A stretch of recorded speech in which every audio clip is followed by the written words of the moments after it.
ناظرین آداب، میں ہوں اسماعیل ریحان اور آپ دیکھ رہے ہیں ڈیکن میڈیا کا اردو خبرنامہ۔ آپ سبھی کو ڈیکن میڈیا کی جانب سے یوم آزادی مبارک ہو۔ آئیے ڈالتے ہیں نظر سرخیوں پر۔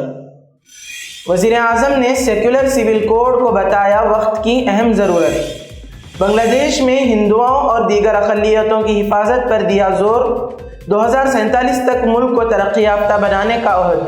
ملک دیکھ رہا ہے 2036 اولمپکس کی میزبانی کا خواب۔ خواتین کے خلاف جرائم میں ملوث افراد کو سخت سزا ملنی چاہیے۔ یوم آزادی پر قلعے کی فصیل سے مودی نے کیا قوم سے خطاب۔ بنگلہ دیش میں ہندو بن رہے ہیں تشدد کا نشانہ، حفاظت کرنا بھارت کی ذمہ داری۔ RSS ہیڈ کوارٹر پر پرچم کشائی کے بعد بھاگوت کا خطاب۔ یوپی حکومت کا مسلم مخالف چہرہ پھر بے نقاب۔ ضمنی انتخابات میں ڈیوٹی سے یادو مسلم افسران کو ہٹانے اشارہ۔ BJP کو شکست کی ذلت اٹھانے سے کوئی نہیں روک سکتا، اکھلیش کا طنز۔ اسد الدین اویسی نے الیکشن کمیشن کی شفافیت پر کھڑے کیے سوال۔ اسلام آزادی کی تحریک جو انسانیت کو ہر جبر سے آزاد کرتی ہے۔ تحریک آزادی میں مسلمانوں کے کردار پر سیمینار سے نائب امیر جماعت اسلامی پروفیسر سلیم انجینئر کا خطاب۔ اب خبریں تفصیل سے۔ وزیر اعظم نریندر مودی نے لال قلعے کی فصیل سے 78ویں یوم آزادی کی تقریبات کی قیادت کی۔ انہوں نے کہا کہ مشہور یادگار لال قلعہ ترقی یافتہ ہندوستان کے خواب کی تعمیر کی گواہ بن گیا۔ تقریباً 6000 خصوصی مہمانوں کو اس شاندار تقریب کا مشاہدہ کرنے کے لیے مدعو کیا گیا تھا۔ مودی نے لال قلعے کی فصیل سے قومی پرچم لہرایا اور قوم سے خطاب کیا۔ وزیر اعظم مودی نے کہا کہ وقت کی ضرورت ہے کہ ملک میں سیکولر سول کوڈ ہو۔ وزیر اعظم نریندر مودی نے سیکولر سول کوڈ سے متعلق اظہار خیال کیا اور کہا کہ سپریم کورٹ نے یکساں سول کوڈ کے معاملے پر بار بار بحث کی ہے، کئی بار آرڈر کر چکے ہیں۔ ملک کا ایک بڑا طبقہ یہ مانتا ہے اور یہ سچ ہے کہ ہم جس سول کوڈ کے ساتھ رہ رہے ہیں وہ دراصل ایک فرقہ وارانہ سول کوڈ ہے۔ میں کہوں گا کہ وقت کی ضرورت ہے کہ ملک میں سیکولر سول کوڈ ہو، تبھی ہم مذہب کی بنیاد پر تفریق سے آزاد ہوں گے۔ وزیر اعظم نریندر مودی نے کہا کہ ایک پڑوسی ملک کے طور پر میں بنگلہ دیش میں جو کچھ ہوا ہے اس پر تشویش کو سمجھ سکتا ہوں۔ مجھے امید ہے کہ جلد از جلد وہاں کے حالات معمول پر آ جائیں گے۔ 140 کروڑ ہم وطنوں کی فکر ہندوؤں اور اقلیتوں کی حفاظت کو یقینی بنانا ہے۔ مودی نے کہا آج ہمارے ساتھ وہ نوجوان بھی ہیں جنہوں نے اولمپکس میں ہندوستان کا پرچم بلند کیا تھا۔ 140 کروڑ ہم وطنوں کی طرف سے میں اپنے تمام کھلاڑیوں کو مبارکباد دیتا ہوں۔ 2036 کے اولمپکس کی میزبانی کرنا ہندوستان کا خواب ہے، ہم اس کی تیاری کر رہے ہیں۔ PM مودی نے اعلان کیا میڈیکل کالجوں میں 75,000 نئی سیٹیں بنائیں گے۔ نریندر مودی نے کہا کہ خواتین کے خلاف مظالم پر معاشرے میں وہ غم و غصے کو محسوس کرتے ہیں اور ریاستی حکومتوں کو اسے سنجیدگی سے لینے کی ضرورت ہے۔ ہر چنوتی کو پار کرتے ہوئے ہم سمردھ بھارت بنا سکتے ہیں۔ ہم 2047 وکست بھارت کا لکشیہ پراپت کر سکتے ہیں۔ راشٹریہ سویم سیوک سنگھ کے سربراہ موہن بھاگوت نے کہا کہ بنگلہ دیش میں ہندوؤں کو بلا وجہ نشانہ بنایا جا رہا ہے۔ انہوں نے کہا کہ یہ ہمارے ملک کی ذمہ داری ہے کہ وہ اس بات کو یقینی بنائے کہ بنگلہ دیش میں ہندوؤں کو کسی قسم کی ناانصافی اور جبر کا سامنا نہ کرنا پڑے۔ یوم آزادی کے موقع پر RSS ہیڈ کوارٹر پر پرچم کشائی کے بعد کہا آزادی کی حفاظت کرنا آنے والی نسل کا فرض ہے۔ دنیا میں ہمیشہ ایسے لوگ ہوتے ہیں جو دوسرے ممالک پر غلبہ حاصل کرنا چاہتے ہیں۔ ہمیں چوکنا اور ہوشیار رہنا ہوگا اور خود کو ان سے بچانا ہوگا۔ بھاگوت نے کہا پڑوسی ملک میں بہت زیادہ تشدد ہو رہا ہے، وہاں رہنے والے ہندوؤں کو غیر ضروری تشدد کا سامنا کرنا پڑ رہا ہے۔ انہوں نے کہا کہ ہندوستان میں دوسروں کی مدد کرنے کی روایت ہے۔ ہم نے پچھلے کچھ سالوں میں دیکھا ہے کہ ہندوستان نے کبھی کسی پر حملہ نہیں کیا، بلکہ ہم نے مصیبت میں لوگوں کی مدد کی، چاہے وہ ہمارے ساتھ کیسا ہی سلوک کریں۔ اس صورتحال میں ہمیں یہ دیکھنا ہے کہ ہمارا ملک محفوظ رہے، دوسرے ممالک کی بھی مدد کر سکیں۔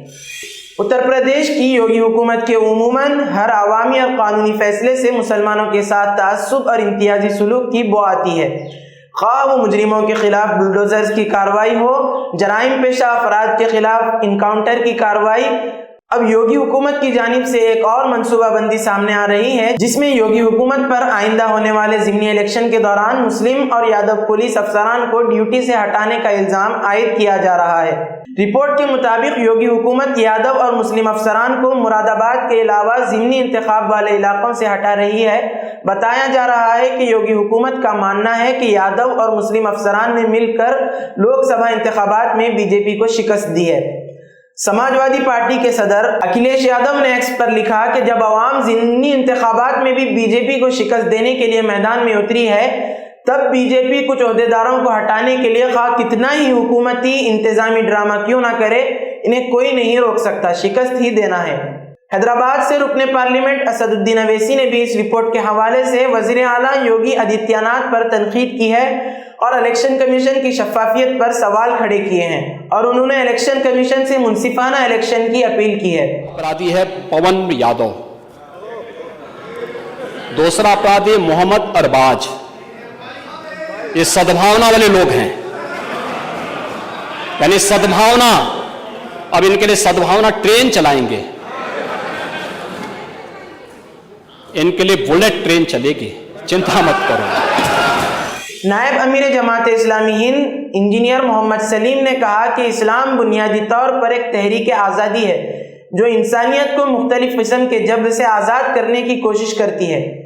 دہلی میں تحریک آزادی میں مسلمانوں کے کردار کے موضوع پر سیمینار سے خطاب کرتے ہوئے انہوں نے افراد اور معاشروں پر اسلامی تعلیمات کے گہرے اثرات پر روشنی ڈالی، اور انہوں نے کہا کہ اسلام ہمیشہ ناانصافی اور ظلم کے خلاف ایک طاقت کے طور پر کھڑا رہا ہے۔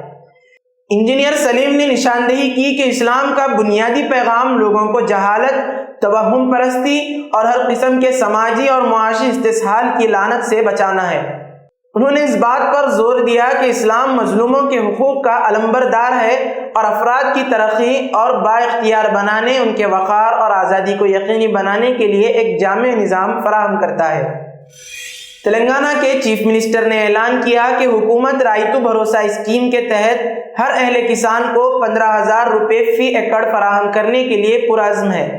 حکومت رائتو بھروسہ اسکیم کو شفاف طریقے سے نافذ کرنے کے لیے طریقہ کار اور رہنما خطوط تیار کر رہی ہے۔ Chief minister A Revanth Reddy نے کہا کہ اس اسکیم کے تحت کھیتی مزدوروں کو بھی 12,000 روپے کی امداد دی جائے گی۔ اس اعلان نے سب کو حیران کر دیا، کیونکہ یوم آزادی کی تقریبات میں چیف منسٹر کی تقریر کے تیار کردہ متن میں مزدوروں کو دی جانے والی سہولت کا کوئی ذکر نہیں تھا۔ ریونت ریڈی نے قبل ازیں ترنگا لہرایا تھا اور جمعرات کو یہاں گولکنڈہ قلعے کی فصیل پر یوم آزادی پریڈ کا جائزہ لیا تھا۔ انہوں نے یاد دلایا کہ کابینہ کی ایک ذیلی کمیٹی بھی تشکیل دی گئی تھی اور اس نے رائتو بھروسہ پر کسانوں، زرعی مزدوروں، دانشوروں اور کسان انجمنوں سے رائے اور تجاویز حاصل کرنے کے لیے ریاست بھر میں مختلف مقامات کا دورہ کیا تھا۔ خاتون پہلوان کھلاڑی ونیش پھوگاٹ کی امیدوں کو اس وقت دھکا لگا۔ سلور میڈل کے لیے ان کی درخواست کو عدالت نے مسترد کر دیا۔ Court of arbitration for sports نے مشترکہ طور پر سلور میڈل دیے جانے کی اپیل کو مسترد کر دیا ہے۔ گزشتہ ہفتے ونیش پھوگاٹ 50 کلو گرام کی کیٹیگری کے اولمپک فائنل میں پہنچنے والی پہلی بھارتی خاتون پہلوان بن گئی تھیں، لیکن فائنل کی صبح انہیں مقررہ حد سے 100 گرام وزن زیادہ ہونے کی بنیاد پر نااہل قرار دے دیا گیا۔ ونیش پھوگاٹ نے پیرس اولمپکس میں نااہلی کے بعد اس کھیل کو ہمیشہ کے لیے الوداع کہہ دیا تھا اور انٹرنیشنل اولمپکس کمیٹی اور یونائیٹڈ ورلڈ ریسلنگ کے نااہلی کے فیصلے کو the court of arbitration for sports میں چیلنج کیا تھا۔ ونیش نے نااہلی کے خلاف دائر درخواست میں لکھا تھا کہ انہیں فائنل تک رسائی حاصل کرنے کی بنیاد پر سلور میڈل دیا جائے گا۔ امریکہ، مصر اور قطر کی جانب سے غزہ جنگ بندی معاہدے کی کوششیں جاری ہیں۔ قطر میں آج ہونے والے مذاکرات میں اسرائیلی وفد اور CIA ڈائریکٹر ولیم برنس کی شکست متوقع ہے۔ حماس نے جنگ بندی مذاکرات میں شرکت سے انکار کرتے ہوئے کہا ہے کہ ہم نے بہت سے سمجھوتے کیے لیکن اسرائیل کی طرف سے کوئی سنجیدہ رد عمل نہیں آیا۔ حماس نے کہا کہ اسرائیل نے اسماعیل ہنیے کو شہید کر دیا، جو اس بات کا ثبوت ہے کہ اسرائیل جنگ بندی معاہدہ کرنے میں سنجیدہ نہیں ہے۔ حماس کے حکام کا کہنا ہے کہ آج کے مذاکرات میں کوئی سنجیدہ بات ہوئی تو پھر ثالثوں سے ملاقات کریں گے۔ اسرائیل کی جانب سے غزہ میں حملوں کا سلسلہ جاری ہے۔ گزشتہ 48 گھنٹوں کے دوران درجنوں فلسطینی شہید اور زخمی ہوئے ہیں۔ عالمی ادارہ صحت نے افریقہ میں منکی پاکس کے بڑھتے معاملے کے باعث اس بیماری کو عالمی ہیلتھ ایمرجنسی قرار دے دیا۔ عالمی ادارہ صحت نے بیماری کے پھیلاؤ کے مطالعے اور اس حوالے سے WHO کے سربراہ ٹیڈروس ادھانوم کو سفارشات پیش کرنے کے لیے ماہرین کی میٹنگ بلائی تھی۔ WHO کے سربراہ ٹیڈروس ادھانوم نے پریس کانفرنس سے خطاب کرتے ہوئے کہا کہ ماہرین کی ایمرجنسی کمیٹی کا اجلاس ہوا اور انہوں نے کہا کہ صورتحال عالمی ہیلتھ ایمرجنسی ڈکلیئر کرنے کا متقاضی ہے۔ میں نے کمیٹی کا مشورہ مان لیا ہے۔ یہ ایسی صورتحال ہے جس سے ہم سب کو تشویش ہونی چاہیے۔ کولکتہ کے آرجیکر میڈیکل کالج میں خاتون ٹرینی ڈاکٹر کی عصمت دری اور قتل معاملے پر ہو رہے مظاہرے نے تشدد کی شکل اختیار کر لی ہے۔ جمعرات کی دیر رات ملک کے کئی مقامات پر 11:55 پر ریکلیم دا نائٹ نامی مظاہرہ شروع ہوا۔ اس مظاہرے کو آزادی کی آدھی رات میں خواتین کی آزادی کی خاطر مظاہرے کا نام دیا گیا۔ کولکتہ میں بھی اس طرح کے مظاہرے شروع ہوئے جس میں تھوڑی دیر بعد ہی مظاہرین پرتشدد ہو گئے اور دیکھتے ہی دیکھتے آدھی رات میں حالات بگڑ گئے۔ رات 12 بجے ہجوم اسپتال کی ایمرجنسی بلڈنگ میں بیریکیڈ توڑ کر داخل ہو گیا اور جم کر توڑ پھوڑ کی۔ ایمرجنسی وارڈ کے اندر شاید ہی کچھ بچا ہو جس کو نقصان نہیں پہنچا گیا۔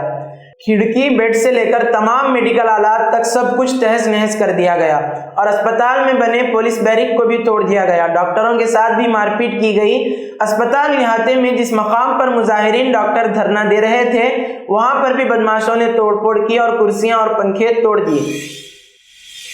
اسی کے ساتھ آج کی خبروں کا اختتام ہوتا ہے۔ پھر کل ہوگی ملاقات نئی خبروں کے ساتھ۔ دیجیے اجازت۔ اللہ حافظ۔